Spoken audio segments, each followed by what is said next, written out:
अस्सलामुअलैकुम। SMTV global के साथ मैं हूं आमना अनफाल। सबसे पहले news headlines.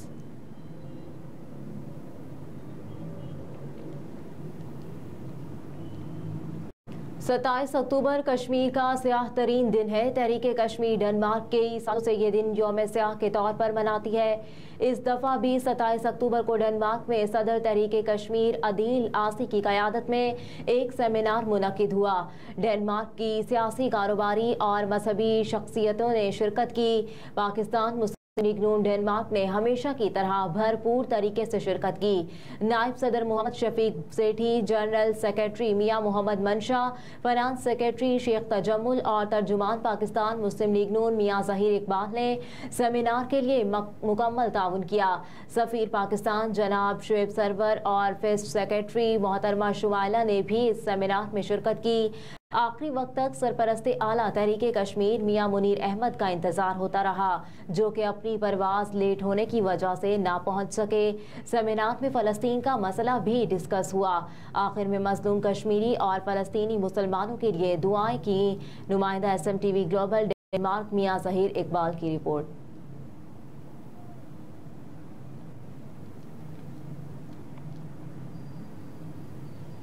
Cipher case, Toshakhana case का सीजन 2 करार। वकील चेयरमैन PTI का सुप्रीम कोर्ट जाने का ऐलान। वकील सलमान सफदर ने कहा कि चेयरमैन तहरीके इंसाफ की दोनों दरखास्तें मुस्तरद हो गईं। तमाम तहफ़्फ़ुज़ात को सुप्रीम कोर्ट के पास लेकर जा रहे हैं। Chief justice Islamabad high court ने दरखास्त पर 10 घंटे दलाइल सुने। चेयरमैन तहरीके इंसाफ का मौक़िफ़ है, साइफर का इशू कौमी सलामती कमेटी के सामने रखा गया। डिक्लासिफाई हुआ तो सीक्रेट कैसे हो गया? कहा कि सुप्रीम कोर्ट का फैसला है, मुल्जिम के खिलाफ सबूत का इसे इल्म होना चाहिए। शाह महमूद कुरैशी से ज्यादा साइफर केस को कोई नहीं जानता। आज शाह महमूद भी खफा थे। जज से गिला किया कि क्या वकला से मिलने नहीं दिया जा रहा। चेयरमैन तहरीके इंसाफ के वकील ने कहा कि जिस शख्स के पास साइफर 170 दिन रहा वो तो आज़ाद घूम रहा है, उन्हें इस केस में गवाह नहीं रखा गया। चेयरमैन की जमानत खारिज, इखराज मुकदमे की दरखास्त मुस्तरद होना हैरान कुन नहीं।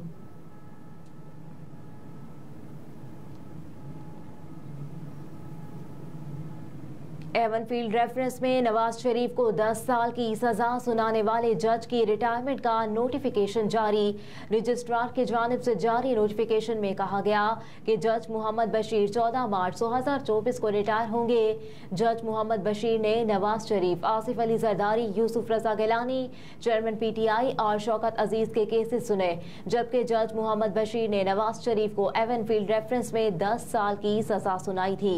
जज मोहम्मद बशीर की अदालत में राजा परवेज अशरफ के खिलाफ केसेस और साबिक वज़ीर आज़म शाहिद खकान अब्बासी का केस भी ज़ेर समाअत है।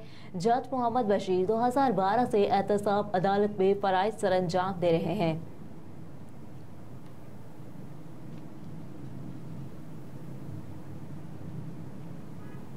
डिपोर्ट किए गए मुसाफिरों से मुतालिक FIA का अहम फैसला। दोनों एग्जाम से मुतालिका मुसाफिर और डिपोर्ट अफराद को 24 घंटे से ज्यादा FIA इमिग्रेशन की तहवील में नहीं रखा जाएगा। कराची से बाहर की पुलिस को मतलूब अफराद को 24 घंटे में मुतालिका मुल्जिम की कस्टडी लेना लाजिम करार दिया गया है। कस्टडी न लेने की सूरत में FIA इन मुल्जिमान को 24 घंटे बाद एयरपोर्ट पुलिस के सपोर्ट करेगी। कराची से बाहर की पुलिस को मतलूब मुख्तलिफ मुल्जिमान को कराची एयरपोर्ट पुलिस के हवाले किया जाएगा। एयरपोर्ट पुलिस सेक्रेटरी दाखिला के जरिए मुल्जिमान को मुतालिका पुलिस के हवाले करने की कार्रवाई करेगी। कराची के रिहायशी डिपोर्ट अफराद या एयरपोर्ट पर रोके गए मुसाफिर को हस्बे साबिक इंसदादे इंसानी स्मगलिंग सर्कल के सपोर्ट किया जाएगा।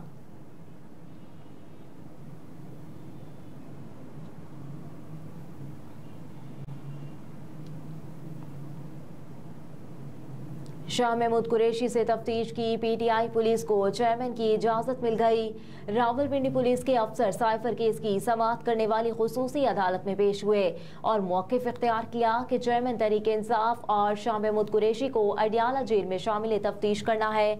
इस पर खसूसी अदालत के जज अबुल हसनात जुल्करनैन ने इस्तफसार किया कि क्या पहले चेयरमैन तहरीके इंसाफ और शाह महमूद कुरैशी को शामिल तफ्तीश किया गया।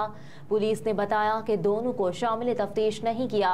लेकिन शरीक मुल्जिमान के बयानात पर शामिल तफ्तीश करना है। पुलिस ने कहा कि हमारे पास रावलपिंडी में 9 मई वाकयात से मुतालिक रिपोर्ट भी मौजूद है। जज अबुल हसनात जुल्करनैन ने मुल्जिमान के खिलाफ मुकदमात का जायजा लिया और कहा कि कानून के मुताबिक सिर्फ तफ्तीश करने के लिए की इजाजत दे रहा हूँ।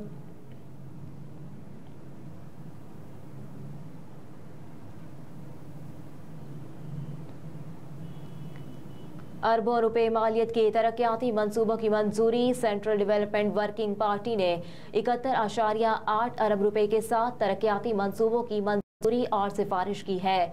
तफसीलात के मुताबिक प्लानिंग कमीशन के डिप्टी चेयरमैन डॉक्टर जासेब खान की जेर सदारत CDWP का इजलास हुआ, जिसमें 11.7 अरब रुपए की लागत से 5 तरक्याती मंसूबों की मंजूरी दी गई।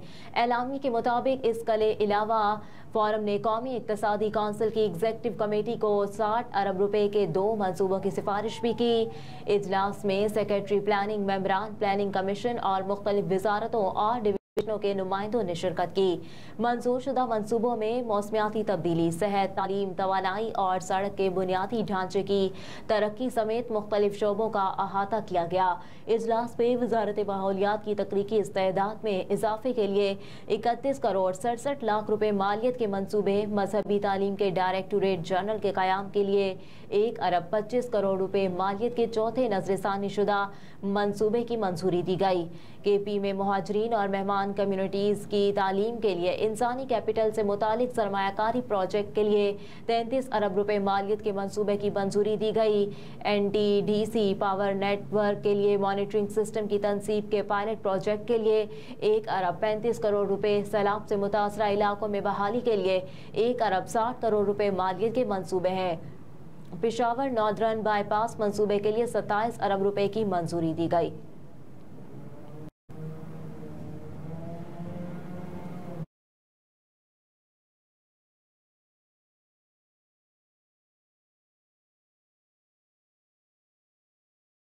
है कि नामालूम मुल्जिमान ने फायरिंग की। मकतूलीन का किसी से झगड़ा नहीं था। पुलिस की तहकीकाती टीमें जाए वकुआ पर पहुंच गईं। शवाहिद इकट्ठे किए जा रहे हैं। SHO नासिर हमीद ने बताया कि नामालूम अफराद ने अंधाधुंध फायरिंग की, जिसके नतीजे में 3 सगे भाई, एक कजन और मुलाजिम जाँ बहक हुए। मकतूल की लाशों को ज़ाब्ते की कार्रवाई के लिए जिना अस्पताल मुंतकिल कर दिया गया। IG पंजाब ने CCPO लाहौर से वाक़े की रिपोर्ट तलब करते हुए कहा कि मुल्जिमान की जल्द अज जल्द गिरफ्तारी के लिए स्पेशल टीम तश्कील दी जाए।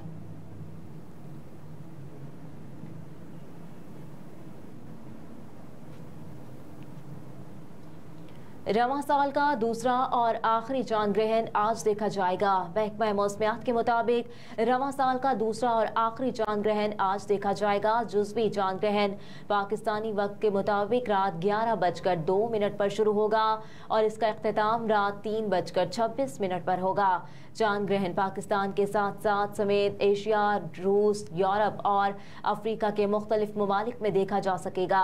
सूरज ग्रहण के बरअक्स चांद ग्रहण को देखने के लिए किसी किस्म की एहतियात की जरूरत नहीं।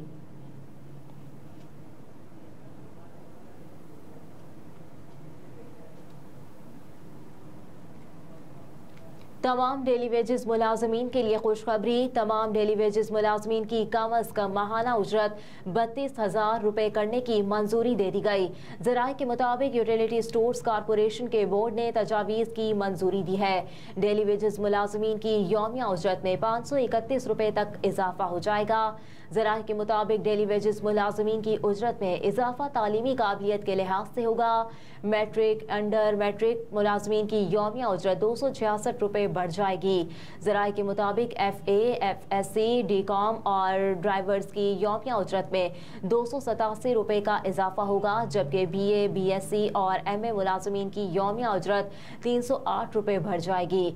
ज़राए का मजीद बताना है कि MA, MBA, MCOM और MSc मुलाजमीन की यौमिया उजरत में 399 रुपए का इजाफा होगा, जबकि MPhil, MS और मसावी तालीम के हामिल मुलाजमीन की यौमिया उजरत में 531 रुपए का इजाफा होगा।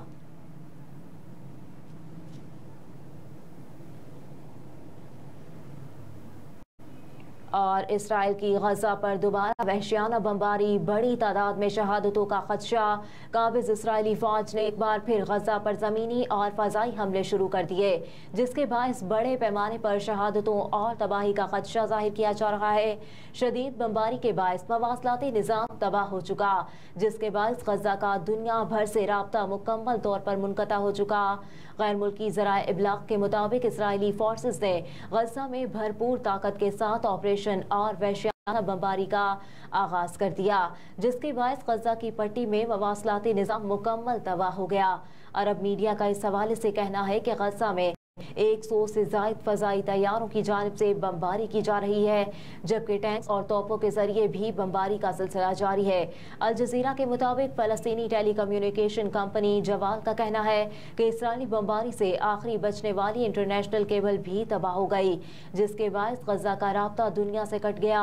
इसराइली फौज के तर्जुमान डेनियल भगरी का कहना है कि आज की रात हमारी फोर्सेस गजा में ज़मीनी ऑपरेशन का दायरा बढ़ा देंगी, जिसके तहत मुख्तलिफ इलाकों में शदीद बमबारी भी की जाएगी।